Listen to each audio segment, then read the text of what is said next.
बेटे अस्सलाम वालेकुम, क्या हाल चाल है बेटा आप सबके।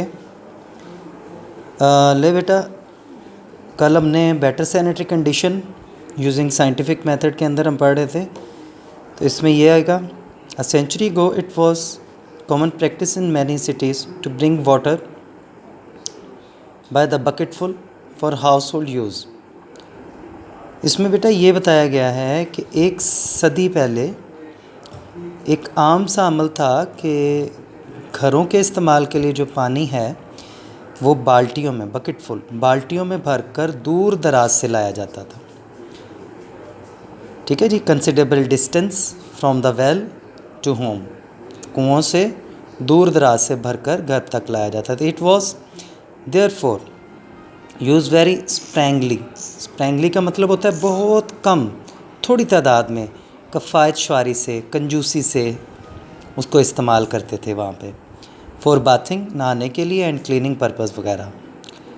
Often it came from sources that contain disease producing germs, और ये ऐसे ज़राए से भी हासिल होता था जिन ज़राओं में ज़्यादातर क्या था, जर्म्स वगैरह होते थे। Towns and cities today have water systems that usually provide water enough for household use. लेकिन आज घरों में, कस्बों में आपको पता है कि एक निज़ाम है जिसके तहत पानी हमारे घरों तक पहुंच जाता है। One of the most important problems in ground of cities has been provide sufficient water to meet the many needs of an increasing population. तो कहते हैं कि जब आहिस्ता आहिस्ता ये चीज़ें बढ़ी तो ये प्रॉब्लम उस वक्त बहुत बड़ी हो गई कि जब बड़े शहरों को एक सफिशेंट सप्लाई करनी थी पानी की, जिसके मुताबिक उनकी आबादी की ज़रूरियात उस पानी से को पूरा कर सकें। तो नेक्स्ट पेज पे आते हैं जी। Los Angeles has solve the problem by bringing water to the city from the Colorado river 544 kilometres away. ये मसला लॉस एंजलिस ने, ये दुनिया का वैसे बड़ा एक हैरत अंगेज़ काम है जो लॉस एंजलिस में किया गया है। ये ऐसा था बेटा कि लॉस एंजलिस कोलोराडो रिवर, ये अमेरिकन्स की बात हो रही है, ये लॉस एंजलिस से तकरीबन 500-550 किलोमीटर दूर है ये रिवर।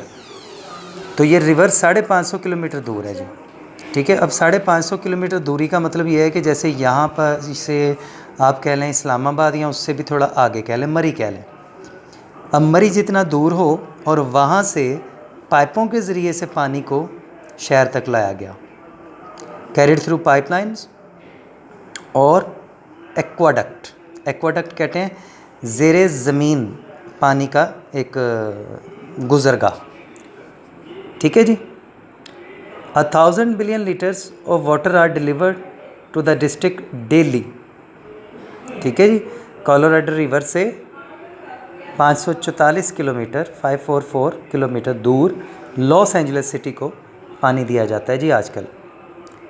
ठीक है, this is a remarkable advance form of bucket system of supply homes with water. फिर आ जाता है बेटा नेक्स्ट हेडिंग के अंदर, more food and better food. Changes have taken place too in our eating habits. Through the use of science, we have learned that it is healthful to eat many kinds of food, and we have learned how to provide ourselves with variety of foods throughout the year. कहते हैं science की मदद से हमें यह पता चला कि कौन कौन सी किस्में खाने से सेहत अच्छी रहती है और खाने की कितनी वैरायटीज़ हैं जो हम throughout the year enjoy कर सकते हैं। People who lived a century ago probably enjoyed eating as much as we do today. आज से 100 साल पहले कहता है कि लोग इतनी किस्म का खाना इन्जॉय नहीं कर पाते थे जितना कि हम लोग आज करते हैं। But they could not have as many different kinds of food. उनके पास इतनी किस्म का खाना भी नहीं होता था। Most of their foods had been produced on their own farms और इन देयर ओन गार्डन। ज़्यादातर जो खाना था वो उनके अपने घरों के खेत या बागों में से आता होता था। ये तो मैं भी आपको कह सकता हूँ बेटा, जब मैं छोटा था ना तो आम आपको पता है कि एक फल है, सबको पसंद है, तो मैं भी बड़े शौक़ से खाता होता हूँ। तो मैंने अब्बू से एक दफ़ा पूछा अपने वालिद से कि क्या आम जो है वो इसी किस्म के आते थे, मतलब कोई आपने सुना ही होगे जी क्या कहते हैं उसको, दशहरी आ गया तो फलाना आम आ गया, तो चौंसा आ गया, चिट्टा चौंसा आ गया, काला चौंसा आ गया, काफ़ी सारी किस्में हैं, अनवर रिटोल आ गया, दशहरी आ गया। तो मैंने कहा अब्बू जी ऐसे ही होता था। तो अब्बू कहते नहीं यार, दो ही किस्म के सुनी दे सन बचपन च, एक लंगड़ा तो एक देसी। तो मैं हंसने लग गया कि एक लंगड़ा आम होता था और एक देसी आम होता था जी, इसकी किस्में होती थी। लेकिन आज आप देख सकते हो कि काफ़ी सारी फलों में बहुत वैरायटी है। थ्रू आउट द ईयर, पूरा साल टमाटर चलता है, ठीक है, आलू चलता है, केले पूरा साल चलते हैं। तो काफ़ी ये चीज़ें एडवांस हुई हैं। लेकिन उस वक्त ऐसा नहीं था, उस वक्त ये था कि एक मौसमी फल होता था और वो भी आप अपने खेत में ही उगा सकते थे, ठीक है जी। Since fresh vegetables could be obtain only during the growing season, सब्जियां सिर्फ ग्रोइंग सीज़न के दौरान ही इस्तेमाल की जाती थी। People living in cold climates had none during the winter months, जो ठंडे इलाकों में लोग रहते थे उनके पास सर्दियों में खाने के लिए कोई सब्ज़ी नहीं होती थी। थ्रिफ्टी, थ्रिफ्टी कहते हैं कफ़ायतशार, सुगड़। हाउसवाइफ्स preserved their home grown vegetables and fruits by canning, pickling और drying them for the use of during the cold weather. कहते जो कुछ ख़वातीन होती थी जो सुगड़ सी, कफ़ायतशार सी, घरेलू ख़वातीन, वो कुछ फलों और सब्ज़ियों को कैन कर लेती थी, डिब्बों में बंद कर लेती थी, या अचार या मुरब्बे वगैरह बना लेती थी उनके। और कुछ ख़वातीन सब्ज़ी को सुखा लेते थे, ड्राई कर लेते थे, ठीक है। Meat were preserved by salting and drying और by freezing when weather was cold enough. तो ये दोनों चीज़ें ऐसी हैं, जैसे करेले आपने शायद सुना होगा, एक सब्ज़ी है। तो मेरी वालदा भी अक्सर ऐसे करती हैं, क्योंकि अबू जो हैं वो करेले शौक़ से खाते हैं। तो अम्मी ने क्या करना कि करेले ज़्यादा सारे लेके गर्मियों में सीज़न के दौरान, तो उनके ऊपर काफ़ी सारा सॉल्ट फेंक देना। पानी से इस तरह होता है कि पानी जो है वो अंदर जाके आपको एक होता ही है, अमल होता है केमिकल, तो पानी जो है उसमें जाना करेलों का, उसने सारा पानी चूस के नमक ने पानी को बाहर निकाल देना। तो अम्मी ने अच्छी तरह से नमक लगाने के बाद करेलों में से पानी को निचोड़ लेना, अच्छी तरह से मलमल के कपड़े में दबा के निचोड़ लेना, और फिर उसे ड्राई कर लेना छत पे धूप के अंदर। जैसे वो ड्राई होकर खुश्क हो जाते तो अम्मी ने उसे पैक कर लेना है डिब्बे के अंदर।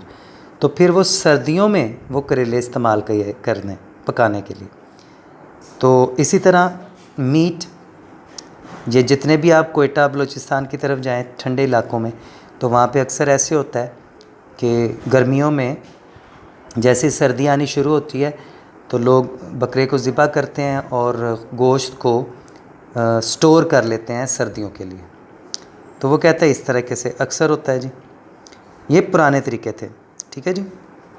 सी फूड, जो मछली वगैरह होती थी, generally available only along the coast, ये सिर्फ उन लोगों को दस्तयाब होती थी जो साहिल के करीब करीब रहते थे। जैसे फ़िश हो गई या शेल फ़िश हो गई, could eaten soon after they were caught, क्योंकि उन्हें जैसे ही पकड़ा वैसे ही खाया जाना था। 2 दिन 4 दिन 5 दिन रख नहीं सकते थे, वो तो ख़राब हो जाती थी। तो इसलिए जो सी फूड है वो ज़्यादातर साहिल के करीब लोग जो है वो एंजॉय कर सकते थे, दूर तो वो कोई खाता ही नहीं था, ठीक है बेटा। तो ये आपका आज का टॉपिक है।